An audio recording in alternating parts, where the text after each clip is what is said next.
नमस्कार दोस्तो, तुफान आलयाच्या नवीन भागात मी जितेंद्र जोशी तुमचं मनापासून स्वागत करतो. आपली फार्मर कप स्पर्धा चांगलीच फार्मात आली बरं का. म्हणजे गावातले तात्या, आबा, नाना, अक्का, काक्या, मावश्या सगळ्या एकत्र आलेले आहेत. कुठल्या जत्रेसाठी किंवा नळावर पाणी भरण्यासाठी नाही तर शेती करण्यासाठी. तुमची पण शेतीच, आमची पण शेतीच. मग येऊया की एकत्र, हा करूया की गटशेती आणि मारूया की फार्मर कपची बाजी. असं म्हणत स्पर्धेची चढली आहे झिंग आणि गावागावातलं वातावरण झालंय तंग. कविताच लिहिली जणू लेखकांना. या स्पर्धेचं जे ॲप आहे ना, त्या बिचाऱ्यावर लय लोड पडायला लागला हो. म्हणजे काय ना, कसं नाही पडणार, एवढे शेतकरी गट आपल्या कामाची इत्यंभूत माहिती, प्रत्येक गोष्ट अशी ॲपवर भरायला झुंबड उडवत आहेत. का नाही उडवणार. राज्यात प्रथम येणाऱ्या गटाला मिळणार आहे तब्बल 25 लाख, द्वितीय गटाला 15 लाख, तृतीय गटाला 10 लाख, प्रत्येक तालुक्यात पहिला नंबर काढणाऱ्या गटालाही मिळणार आहे तब्बल 1 लाख रुपये. स्पर्धेने एक नवी उंची गाठलेली आहे. आपलाच गट जिंकावा यासाठी प्रत्येक जण प्राणपणाने लढतोय. लढणार ना, हे सगळं तर आहेच. पण या व्यतिरिक्त सुद्धा अनेक गोष्टी घडत आहेत. पैसा अडका, जमीन जुमला, नफा तोटा या सर्वांच्या पलीकडे जाऊन काहीतरी करण्यासाठी आपले शेतकरी आतुर झालेत. फार्मर कप पोचलाय शेतीच्या पल्याड. शेतीसाठी असलेला कप शेतीच्या पल्याड कसा पोचला, मलाही उत्सुकता आहे. चला ना मग बघूया. जामनेर तालुक्यातील सोनाळे गावातील शेतकरी गटाच्या रूपात एकत्र आले आणि त्यांची मोठी बचत झाली. बियाण्यामध्ये जवळजवळ आमचे 13,800 रुपये वाचले. नंतर रासायनिक खतामागे 8,000 काहीतरी रुपये वाचले. तर असं जवळजवळ 52-53,000 रुपये आमचे वाचले त्याच्यामधून. या बचत झालेल्या रकमेतील काही रक्कम ही कुठल्या तरी सामाजिक कार्यासाठी वापरावी असा महत्त्वाचा निर्णय गटाने घेतला आणि सगळ्यांच्या नजरा वळल्या गावातल्या शाळेकडे. अनेक गाव मिळून तयार होतो तालुका. आपला तालुका शाळा ही सर्वांच्याच जिव्हाळ्याचा विषय होती. जेव्हा आपण प्रायव्हेट स्कूलमध्ये जातो आपल्याला असे दिसतं एकदम मोठं ग्राउंड, मुलं खेळताय, एक ड्रेस कोड एक वगैरे वगैरे अशा भरपूर फॅसिलिटीज तिथे दिसतात. हे आपल्याकडे का होऊ नये, हे आपल्या मुलांना हे का भेटू नये, आपल्या ग्रामीण भागातल्या मुलांना. तर हा विषय मी आमच्या गटाने कॅच करण्याचा प्रयत्न केला. गटाने शाळेला खेळाचं साहित्य भेट देण्याचा एक मताने निर्णय केला. मग काय, सुरू झाला शाळेचा कायापालट.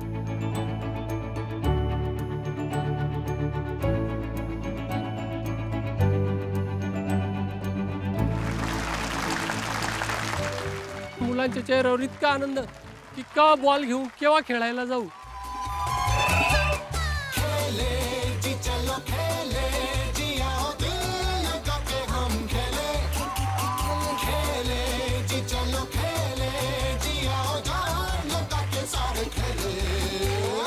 जो तो सर मलाही खेळू द्या, सर मला बॅडमिंटन द्या, सर मला फुटबॉल द्या.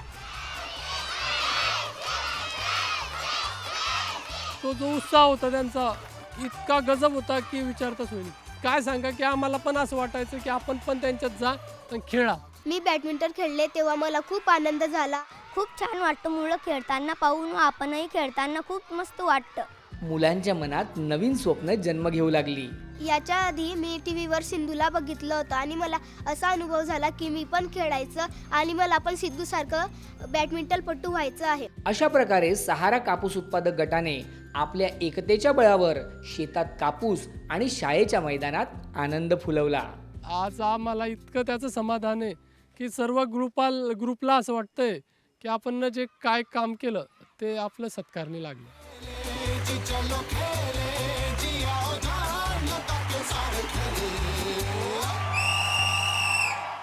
वा वा वा वा. सोनाळे गावच्या शाळेचं मैदान सदैव असंच हसत खेळत राहो ही सदिच्छा. मित्रो, चांगुलपणाचा पाझर जेव्हा माणसांमध्ये फुटायला लागतो ना, तेव्हा चांगुलपणाची एक नदीच वाहायला लागते.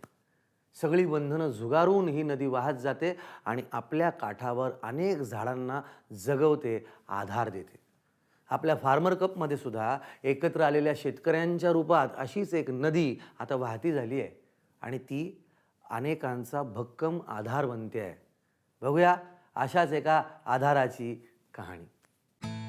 आष्टी तालुक्यातील पिंपळगाव दानी गावात महिलांनी एक शेतकरी गट तयार करायचं ठरवलं, पण याला पुरुषांचा विरोध होता. ते म्हणायचे हा आता बायांनी कुठं शेती करते तू. आता तुम्हाला काय कळतं खताची नावून, तुम्हाला काय आणणार आहेत बियाणं तुम्ही कोणतं, तुम्हाला इथं खुरपायचंच कळत नाही, तुम्हाला भाकरीच करायचं कळत नाही. गडी काय म्हणतो, माझ्याशिवाय काहीच होत नाही, सारं मलाच का बघावं लागतं. मग महिलांनी बी दाडा बांधला, आम्ही तुमच्याशिवाय काही होत नाही, आम्ही करून दाखवत म्हणून. मग हा म्हणलेच थोडंसं ते. मग अशा पद्धतीने आमचा गट तयार झाला. गट तयार झाला आणि सगळ्या जणी जोमानं कामाला लागल्या. पहिल्यांदा सर्वांनी आपला मोर्चा वळवला नैसर्गिक कीड नियंत्रणाच्या प्रभावी उपायाकडे. चिकट सापळे लावले, कामगंध सापळे लावले, पक्षी थांबे लावले. आता मावा पडला होता खूप कापसावर, तर लिंबोळी अर्क मी मारायला लावला आमच्याच घरच्यांना. 8च दिवसात कापसावरचा रोग पण गेलेला दिसला आणि कापूस असं हिरवळ आली, त्याला थोडंसं पानं असे ओढून धरल्यासारखे झाली होती. मग दशपर्णी अर्क त्यांनी लगेच स्वतः होऊन म्हणले दी बरं औषध ते औषधाचा रिझल्ट चांगला लागायला लागला का मग फवारे घेऊन फवाराय बी लागली, ती औषधं मारायला लागली. मग सगळं आमचं ऐकायला लागले. मग तिथून पुढे मग काय, आता मागे हटणं नव्हतंच. गटातील महिला इर्जिक पद्धतीने शेतातील कामं करायला लागल्या आणि एकमेकींचा भार हलका करू लागल्या. एखाद्याच्या समजा विधवा महिला येतात, त्यांच्या घरी फवारा माराय कोण नसलं तर आम्ही स्वतः फवारा मारतो त्यांच्या वावरात जाऊन. बियाणं त्यांनी दिलं, खुरपू लागा त्याच आल्या, खत घालू लागा त्याच आल्या, औषधं त्यांनीच दिलं. मग सगळं ही अशी मदत केली त्यांनी मला. आज तुझं उद्या माझं करतो खुरपितो, मग ती पैसे जात नाहीत ना. तुम्ही आमची द आम्ही येऊ तुमची द, असं होतं ना. हा गट फक्त शेताशिवारापुरता मर्यादित नाही, तर तो गटातील महिलांसाठी जगण्याचा भक्कम आधार बनलाय. आम्ही बहिणी बहिणी सारखंच राहतो. ते तिला दुःख झालं तर मी समजून घ्यायचं, मला झालं तर तिने समजून घ्यायचं. म्हणजे एकमेकीला आधार देऊन तिला असं नाराज नाही ठेवायचं. ती आज फ्रेश नाही, काहीतरी झालं घरी, मग तिला थोडा फवारा मारल्यासारखा करायचा हसायला लावायसाठी. आता फिरीस वाटतं, टेन्शन नाही येत, काही नाही. हा हसून खेळून निर्बळ गेल्यावर काही टेन्शन नाही ना. एकत्र येऊन एकमेकींना सांभाळत पिंपळगाव दानीच्या या महिला पुढे जात आहेत आणि अनेकांच्या चेहऱ्यावरच्या आनंदाचं कारण बनत आहेत. महिला एकत्र आल्यावर काही करू शकतात. आता आम्हाला या सगळ्याच्या बळाने कळायला लागलं की महिला एकत्र आल्यावर कशावर बी मार्ग काढू शकतात. वा वा वा, काय बोलावं. म्हणजे एकत्र येण्याची खरी ताकद तुम्ही दाखवून दिलीत. पिंपळगाव दानीच्या या महिलांपुढे मी नतमस्तक आहे. दोस्तो, गाव आणि गावातली शाळा यांचा फार जिव्हाळ्याचा संबंध असतो. गावातली बरीचशी माणसं याच शाळेत बागडत बागडत मोठी झालेली असतात. शाळेतल्या गुरुजींचा फक्त शाळेतच नाही तर गावभर दरारा असतो. गावातल्या प्रत्येकाला शाळा ही आपली वाटत असते आणि शाळेत काम करणाऱ्या प्रत्येकाला अख्खं गाव हे आपलं वाटत असतं. आणि असंच तर असतं. मोताला तालुक्यातील जयपूर गावात फार्मर कपचं गाव पातळीवरील प्रशिक्षण घेण्याचं ठरलं. सर्वांच्या सोयीनुसार रात्रीची वेळही ठरली. मग शोध सुरू झाला प्रशिक्षणासाठी योग्य जागेचा. पहिले गटामध्ये प्रत्येकाला विचारवा, तुझ्याकडे जागा आहे काय, तुझ्याकडे जागा आहे काय. तर प्रत्येकाने जसं बा नाही, एवढी जागा माझ्याकडे उपलब्ध नाही, तर मग आता मीटिंग घ्यावा कुठं, हा प्रश्न सर्वात मोठा प्रश्न होता ना. कारण 25-30 लोकांची बसायची व्यवस्था आपल्याला करावी लागते. गावाजवळच्या एका शाळेबाबत विचार होऊ लागला, पण एक अडचण होती. 5 नंतर शाळा बंद होते आणि शाळा बंद झाल्यानंतर शाळेला लॉक वगैरे लावलेलं असते. या ठिकाणी कोणी कर्मचारी उपलब्ध नसतो किंवा या ठिकाणी अवेलेबल नसतो. यावर एक तोडगा मात्र होता, तो म्हणजे शाळेचे शिपाई मंगेश भावस्कर. गटाचे सदस्य मंगेशजींना भेटले आणि एक क्षणही विचार न करता मंगेशजी राजी झाले. गावाच्या लोकांसाठी, शेतकऱ्यांसाठी जर चांगला एक उपक्रम असेल तर ते जबाबदारी स्वीकारायला काय हरकत आहे. तर त्यासाठी मी त्यांना हो म्हटलं. आपल्या अगदी घरचंच काम समजून मंगेशजी लगेच कामाला लागले. बाकी गावांमध्ये आम्ही जेव्हा जातो तो सेटअप आम्ही स्वतः त्या ठिकाणी लावतो, प्रोजेक्टर लावतो, सगळी व्यवस्था आम्ही करतो. पण या सगळ्या व्यवस्थेमध्ये त्यांनी आम्हाला मदत केली. एकाच दिवसात सगळी व्यवस्था लावून मंगेशजींनी शाळेच्या मैदानाला एका प्रशिक्षण केंद्रात बदलून टाकलं आणि प्रशिक्षण सुरू झालं. आपल्या शाळेतल्या विद्यार्थ्यांची घ्यावी तशी मंगेशजींनी या गावकऱ्यांची काळजी घेतली. मंगेशजी, तुमच्या या सहकार्यासाठी तुमचे खूप खूप आभार आणि भविष्यासाठी तुम्हाला खूप खूप शुभेच्छा. वा वा वा, मंगेशजी, तुम्हाला माझा सलाम, मनापासून सलाम. आणि तुम्ही केलेल्या मदतीसाठी तुमचे खूप खूप आभार. खूप अभिमान वाटतोय तुमचा. घेऊया एक छोटीशी विश्रांती.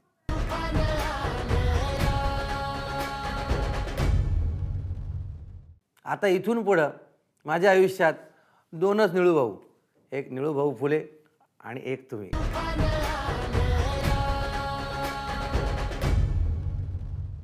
ब्रेकनंतर पुन्हा एकदा सगळ्यांचं तुफान आलयामध्ये मनापासून स्वागत.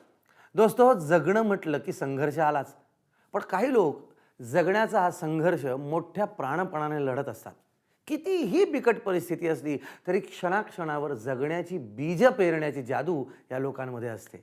चला भेटूया अशाच एका जादूगाराला.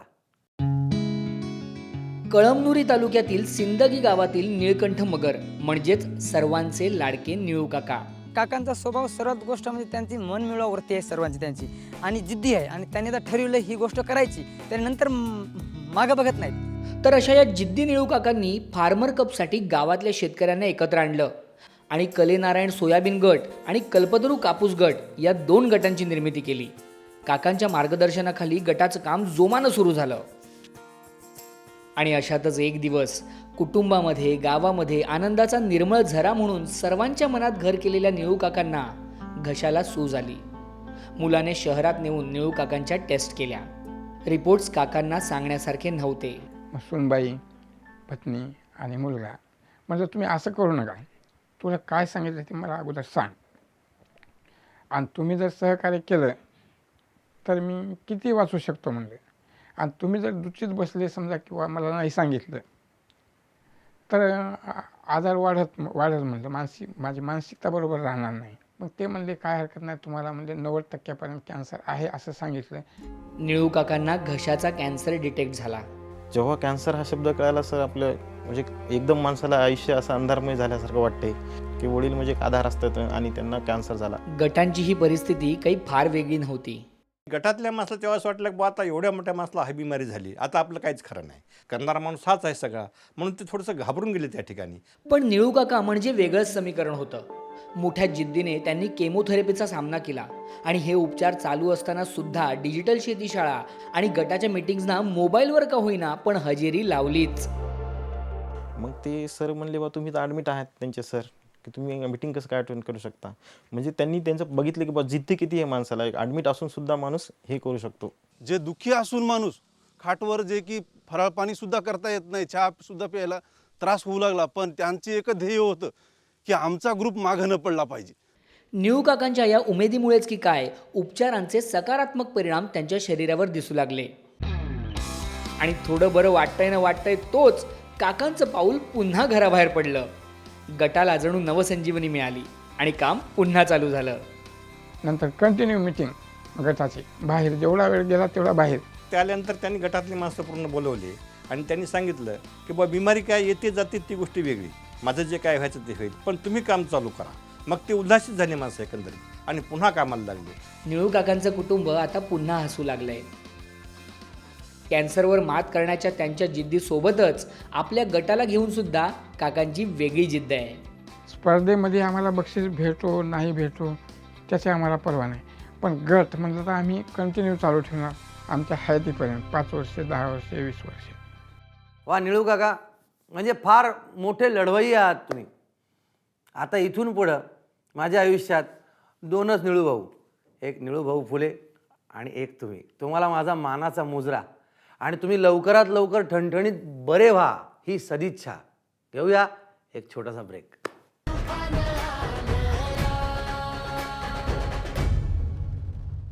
मी, माझं कुटुंब, माझी शेती याच्या पलीकडे जाणाऱ्या अनेक कहाण्या महाराष्ट्रभर उदयास येत आहेत.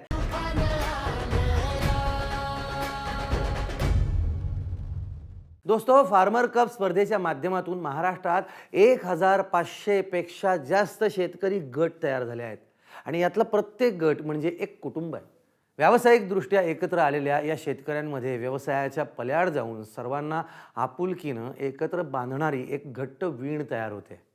पाहूया अशाच एका गट कुटुंबाची गोष्ट. वाशिममधील मंगळूरपीर तालुक्यातील नागी गावात माऊली शेतकरी गट स्थापन झाला. पण हे काम सोपं नव्हतं. काही लोकांनी यात अत्यंत महत्त्वाची भूमिका पार पाडली. आम्ही 4-5 जण पूर्ण महिनाभर सारखे फिरत राहिलो. जे जिथं भेटेल त्याला चर्चा करून चांगलं माहिती देऊन सांगितली माहिती गट शेती करू आपण एकत्र, हां सगळ्याचे फायदे होतील. त्यांना सांगितलं की बुवा तुम्ही पडीत राहते या हिशोबानं करा, हे प्रयोग करायचा आहे आपण. आणि त्यानंतर एक एक वाढत गेलं, तयार होत गेले. मग असं करता करता आमचे 28 सदस्य झाले. गट तर मोठ्या मुश्किलीने तयार झाला होता, पण जेव्हा काम सुरू झालं तेव्हा सर्वांनाच फायदा होऊ लागला. आणि एकष्ट निविष्ठाक आम्ही खरेदी केली, त्याला तिथनी आम्हाला 32,800 रुपये फायदा आला. काम जोर पकडू लागलं. अशातच गटाच्या स्थापनेत महत्त्वाची भूमिका पार पाडणाऱ्या राऊत गुरुजींचा वाढदिवस आला. मग काय, शेतीच्या पल्याड जाऊन काहीतरी करण्याची एक कल्पना गटातील काही सदस्यांना सुचली.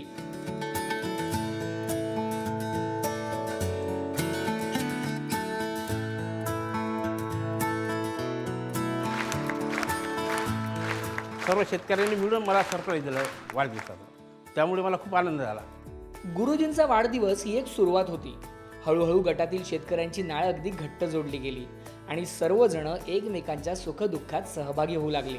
हेवे दावे सबन बाजूला सारून सर्वच जण एका जागेवर येत आहेत. म्हणजे काय म्हणतो ना आपण, मोबाईलवर 4,000 मित्र, परंतु 4 त्याच्यासोबत नाहीत, अशातला प्रकार आहे. परंतु या गटाच्या माध्यमातून निश्चितच एकमेकाचं सुखदुःख, आज आमचे गटाचे एक सभासद आजारी पडले होते, तर सगळेच्या सगळे धावून गेले त्याच्यासाठी. जेव्हा आम्ही दवाखान्यात भेटायला गेलो, तर प्रत्यक्ष उठून असा बसला की त्याच्या मनात एवढा आनंद झाला की मी बिमारच नाही, मला सलाईन काढा म्हणे, घरी घेऊन जा म्हणे मला. माऊली शेतकरी गटाच्या माध्यमातून शेती तर समृद्ध होतेच आहे, सोबतच आपुलकीच्या भावनेने समाजही घट्ट जोडला जातोय.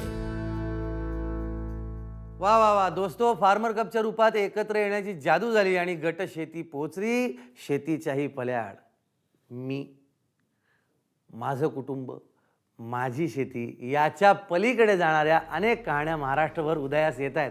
चला यावर एक ओझरती नजर टाकूया. कारंजा लाडमधील विजयपथ शेतकरी गटानं रक्तदान शिबिर आयोजित केलं. मोताळा तालुक्यातील सिंदखेडच्या स्त्री शक्ती महिला गटानं श्रमदानातून पौष्टिक गवताची लागवड केली. केज तालुक्यातील भूमिपुत्र शेतकरी गटानं वृक्षारोपण केलं आणि गावातील शाळेच्या रंगरंगोटीसाठी रोख रक्कमही दिली. दीपे वडगाव येथील शेतकरी गटानं गावात तब्बल 500 झाडांची लागवड केली. अंबाजोगाईमधील देवळा गावच्या ग्रामीण किसान शेतकरी गटानं विद्यार्थ्यांना गणवेश आणि शालेय साहित्याचं वाटप केलं. गटातील शेतकऱ्यांनी नेत्रदान करण्याचाही निर्णय घेतला.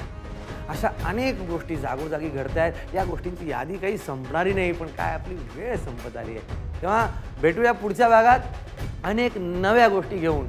कळावे लोभ असावा तुफान आलया.